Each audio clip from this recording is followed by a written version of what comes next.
இன்றைக்கி ஒரு பகடை கணக்கில் ஒரு சம் பார்க்க போகிறோம். இது வந்து ஒரு பகடையோட 2 சைடு கொடுத்துருக்காங்க. ஓகேவா? ஒரு டைஸோட 2 சைடு. ஓகேவா? ஸோ ஒரு பகடையின் பக்கங்கள் ERALO மற்றும் T ஆகும். ஈயின் எதிர்முகம் என்ன அப்படின்னு கேட்குறாங்க. ஓகேவா? ஸோ ஈயின் எதிர்முகம் என்னன்னு கேட்டிருக்காங்க. இங்கே நல்லா கவனிங்க. இந்த மாதிரி 2 சைடு, ஒரு டைஸோட 2 சைடு கொடுக்குறப்ப ஃபஸ்ட்டு இது ரெண்டுலேயும் எது காமனாக இருக்குன்னு பாருங்கள். ஸோ எது காமனாக இருக்குது? ஸோ R காமனாக இருக்குது. ஸோ இப்போ நம்ம என்ன பண்ணோம்னா Rலேருந்து கிளாக் வைஸ் வரணும். இங்கேயும் Rலேருந்து கிளாக் வைஸ்னால் இப்போ நம்மளோட கடிகாரம் வந்து சுற்றுது இல்லை? ஸோ கிளாக் இப்படி தானே சுற்றுது. ஸோ அதான் கிளாக் வைஸ். ஸோ இந்த கிளாக் வைஸ் நம்ம வந்து இதை ஃபஸ்ட் நம்ம எழுதணும். So RLT.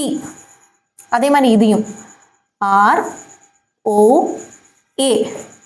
இப்போ ஒரு டைஸில் ரெண்டுமே சேம் லெட்டராக இருக்க முடியாது இல்லையா?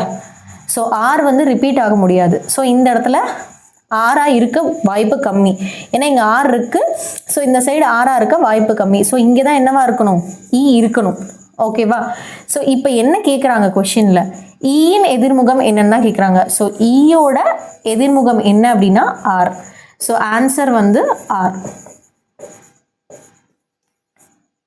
இதே மாதிரி நிறைய TNPSC, TET, TRB ரிலேட்டடான மேக்ஸ் சம்ஸ் பார்க்குறக்கு நம்ம சேனலை சப்ஸ்கிரைப் பண்ணிக்கோங்க. தேங்க்யூ.